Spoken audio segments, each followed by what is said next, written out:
Buenas noches, soy Jesús Antonio Rangel Olmos, usando control automático, y en esta ocasión voy a explicar la práctica 5 que corresponde al filtro de Kalman.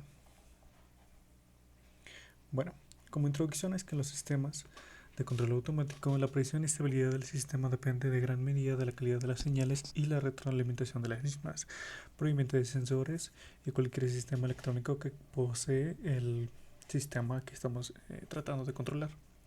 Ahora, sin embargo, dichas señales obviamente cuentan con ruido que puede generar diferentes tipos de componentes que trabajan a la par o en su defecto por condiciones externas. Para esto mismo nos funciona el filtro de Kalman, el cual nos ayuda a tener un algoritmo el cual nos limpia las señales que recibimos y se retroalimenta para tener una precisión más adecuada. Ahora, en este caso, en esta práctica se implementa el filtro de Kalman para filtrar la señal obtenida en un sensor HSSR04, coloquialmente conocido como sensor de proximidad o ultrasónico, y además se realizará la compresión de dicha señal a las unidades requeridas para el control.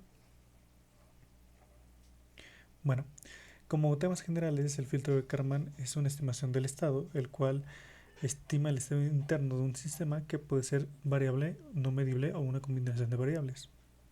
También es un modelo lineal, que el filtro de Kalman es efectivo cuando el sistema y las mediciones son lineales o se pueden linealizar.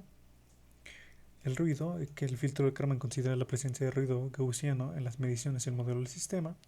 Y recursividad, donde el filtro de Kalman es un algoritmo recursivo, lo que significa que utiliza la estimación del estado en el paso anterior para calcular la estimación del paso siguiente. O sea, aquí lo que recibe como paso siguiente se retroalimenta para el siguiente. Ahora, aquí en la figura 1 mostramos un ejemplo de lo que es el filtro de Kalman en su esencia pura. En este caso tenemos lo que es la estimación priori, que es la estimación inicial. Tenemos la zona de mayor probabilidad, donde con la retroalimentación que se está dando por el filtro de Kalman tenemos una zona donde es más probable que llegue o esté el punto que queremos, y la medición que está llegando constantemente. Aquí tenemos otro ejemplo que se utiliza mediante carros, donde tenemos obviamente los sensores del coche. Al final de cuentas tenemos aquí tres zonas o tres posibles predicciones, donde tenemos una fusión de ambas, que es la predicción observado por el modelo, la predicción por la retroalimentación y donde posiblemente esté el coche. Ahora, ¿qué tipo de ruido asume el filtro de Kalman? Bueno, el filtro de Kalman asume que tanto el ruido del modelo como el ruido de la medición tiene una distribución gaussiana o normal. Esto quiere decir que la mayoría de errores son pequeños o mínimos, los errores grandes son muy raros y los errores se distribuyen de manera simétrica alrededor del valor real. Esta suposición es clave porque el filtro de Kalman calcula todo basándose en medidas y variancias dependiendo de la recepción de los sensores y que son suficientes para describir completamente una distribución gaussiana. Ahora, ¿por qué necesitamos o por qué es importante saber esto? Si el ruido es gaussiano, el filtro de Kalman garantiza la mejor estimación posible con una variancia mínima. De ser contrario, si tiene picos o asimetrías solares externos frecuentes, si tiene mucho ruido frecuente, el filtro de Kalman sigue funcionando, pero ya no es un filtro óptimo. Aquí tenemos obviamente la distribución de ruido gaussiano, donde muestra la distribución del ruido no gaussiano, observado que tiene varios puntos atípicos y sus datos no están distribuidos de manera uniforme. O sea, tenemos diferentes puntos y diferentes saltos, entre unos son mayores, otros menores, y no tiene un ruido o un filtrado muy parejo. Ahora, tenemos acá como ilustración 4 la distribución del ruido no gaussiano en forma con varios puntos y datos distribuidos de manera no uniforme. En este caso, esta distribución de ruido no gaussiano es similar a la de aquí arriba y por tanto tenemos una distribución no uniforme, donde tenemos picos altos y a la vez picos bajos y picos alrededor o fuera del rango inicial. Ahora, ¿qué es la media varianza y covarianza? La media es el valor promedio de un conjunto de datos, el cual representa el centro o el valor esperado en una distribución, que es lo que es el valor que estamos esperando con el filtro de Kalman, y el mismo filtro se está retroalimentando para intentar predecir ese dato o valor centrado. Ahora, la interpretación en Kalman, ¿sí?, es que la media representa la mejor estimación que se tiene de una variable del estado, ya sea la posición, la velocidad, la temperatura, diferentes tipos de vibraciones o todo tipo de variable que queremos filtrar y obtener. La variancia es lo que mide qué tanto se dispersan los datos alrededor de la media. Y por lo tanto la interpretación en Karman es que la variancia representa la incertidumbre de la estimación. La covarianza mide cómo varían dos variables juntas y la interpretación de Karman de la covarianza es que la matriz de la covarianza es clave en el filtro, ya que en sistemas de múltiples variables, por ejemplo posición, velocidad, aceleración, no solo importa la incertidumbre, sino también cada variable, sino también cómo la correlacionas, y la matriz de covarianza P que maneja el filtro de Karman dice que confía en cada variable y sus relaciones para retroalimentarse. También tenemos la campana de Gauss, donde obviamente aquí tenemos la media, la distribución normal y los puntos donde probablemente se esté retroalimentando. Ahora, la incertidumbre es la medida de la falta de certeza que tenemos sobre el valor real, una variable o estado que en términos matemáticos representa la variabilidad esperada en las estimaciones.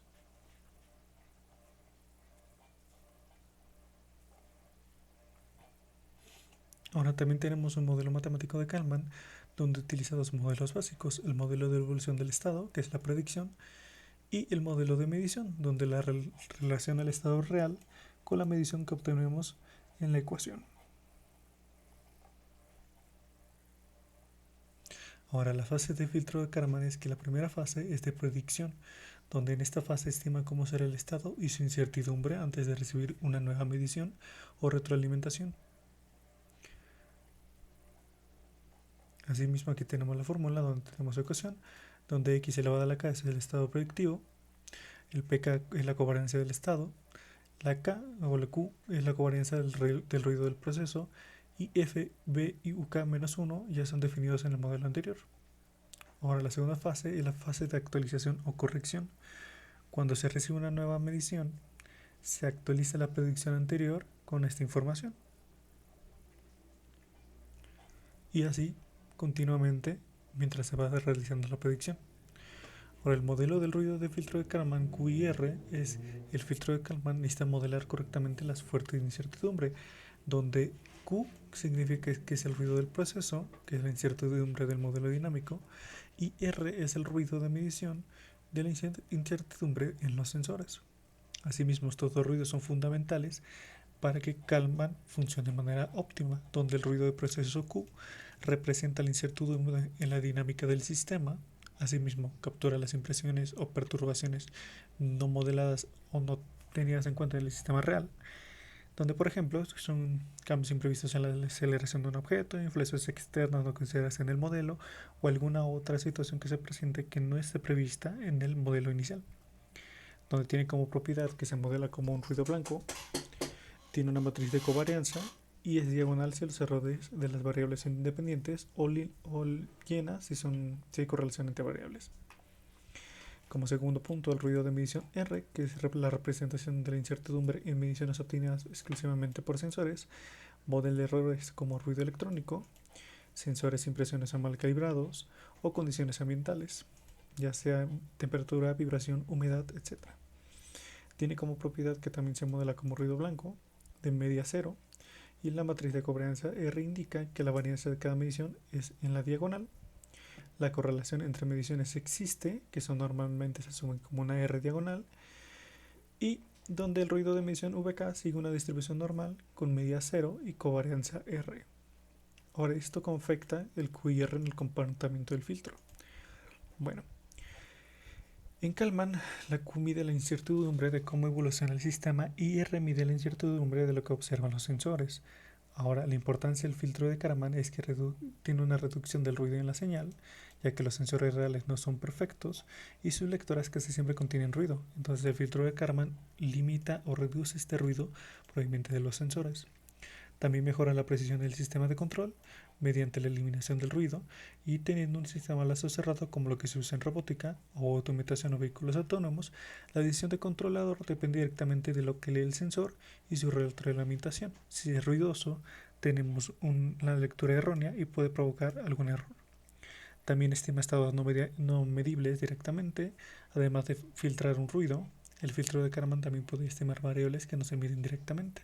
Por ejemplo, si necesitamos medir la posición, puede estimar con la velocidad, o si se mide temperatura, cada segundo puede predecir el siguiente valor en la temperatura. Asimismo, permite un filtrado adaptativo, que es a diferencia de otros métodos simples. El filtro de Kalman se adapta dinámicamente según el comportamiento de la señal y la confianza en el modelo. Asimismo, se ejecuta en tiempo real y continuamente se está retroalimentando. Ahora tuvimos un desarrollo donde para esta práctica se aplicó el filtro de Kalman en un sensor ultrasónico. Aquí tenemos la materialidad de este, como el SCP-32, el cable calibre 16, una computadora, cable USB y todo lo necesario para alimentar el filtro, para alimentar la SCP-32. También tenemos el esquema eléctrico donde tenemos las conexiones con el sensor ultrasónico, una bocinita para detectar las variaciones o si el filtro de Kalman está funcionando y la SCP-32. También tenemos la programación de la SCP-32 donde definimos las salidas del sensor ultrasónico y su entrada. Asimismo tenemos la ilustración de los parámetros del filtro de Kalman donde está FH, QR y los demás parámetros del filtro de Kalman.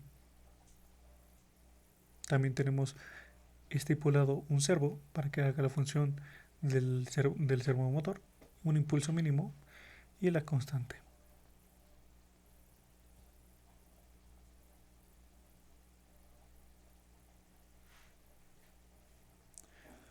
Posteriormente, a prueba de filtro para obtener una corrección de validación, los ajustes que se vieron anteriormente en la programación consisten en ajustar principalmente los valores de K, que es la variancia del proceso, y R, variación de la medición. En esta práctica se inició con valores predeterminados como 70 y 150, donde la señal se estabilizaba, pero tenía un retraso en la toma de señales. Por lo tanto, tras realizar pruebas, se verificó que es confiable el sensor, aunque no a su máximo, debido a que luego tiene aumentos y bajones bruscos por la medición de la distancia de 50 centímetros. Aquí tenemos la gráfica de nuestra datos obtenidos en el serie plotter. Asimismo, se obtuvieron únicamente los datos del filtro de Kalman y se reflejó que el comportamiento de subida y bajada eran excelentes, de forma prácticamente pareja y homogénea entre el estado normal y el filtro de Kalman. Asimismo, se utilizó un programa de LabVIEW para poder almacenar los datos y poder graficarlos de manera uniforme. Ahora, ¿qué es el RMS? El RMS, también conocido como Root Mean Square Error o error cuadrático de media raíz, es una métrica que mide la diferencia del promedio entre los valores que entrega un sistema y los valores referentes o deseados. Aquí tenemos su fórmula. Y mientras más pequeño es el RMS, significa que la señal filtrada está más cerca de la señal real. Asimismo, que es R cuadrada, es el coeficiente de determinación. Y asimismo, tenemos su fórmula, donde SS es el Sum of Square Errors, el SST es Total Sum Squares, y donde tenemos que YK son observaciones reales, YK' son estimaciones del filtro de Kalman, y Y' es el promedio de todas las observaciones. Con esto podemos interpretar que R cuadrada es igual a 1, donde el filtro de Kalman predice bien los datos a la señal original. Si R cuadrada es igual a 0, el filtro de Kalman no mejora con respecto al promedio. Y si R cuadrada es menor a 0, el filtro de Kalman es peor que el promedio. Aquí obviamente tenemos nuestra tabla de datos recopilados por la PIO anterior y por la SCP-32. Asimismo tenemos el filtro de Kalman, la señal normal que le está llegando. ¿Qué diferencia tenemos entre el RMS, a cuánto se tiene que elevar para poder llegar, y el residuo? Asimismo tenemos un MS promedio de 130 y un RMS raíz de 11. También tenemos que el valor promedio de R2 es 0,5924. Ahora, si comparamos la varianza normal, que es de 319.61, contra la variancia de Kalman, que es de 317.73, podemos apreciar una diferencia mínima. Por lo tanto, el filtro de Kalman está funcionando de manera óptima. También tuvimos que calcular la desviación normal, que resultó ser de 17.8 y y lo comparamos contra la desviación de Kalman, que es de 17.82, y como resultado observamos que tenemos diferencias mínimas, lo que quiere decir que el filtro como tal no está alterando ni causando dispersión de los datos. Aquí tenemos la gráfica de todos los datos obtenidos y podemos observar que al inicio sí tiene una gran diferencia, pero al finalizar o cuando ya los datos se estabilizan, el filtro de Kalman está prácticamente igual. Ahora, como conclusión es que la práctica permite reforzar los conocimientos teóricos implementados en este filtro de Kalman, lo cual nos ayuda a obtener mediciones de una distancia de forma más precisa al momento de implementarlos en sistemas de control. Asimismo, este filtro de Kalman funciona correctamente en un HCSR04 y la medición correcta tiene buenos resultados. Asimismo, durante la práctica se logra obtener los valores adecuados para que el filtro QIR, aprovechando al máximo tanto el filtro como el sensor, comprobando de manera experimental los valores obtenidos en el puro sensor. Y junto con el filtro de Kalman, tuvimos una buena representación del comportamiento real. Por lo tanto, esta metodología implementada es recomendable para entornos reales.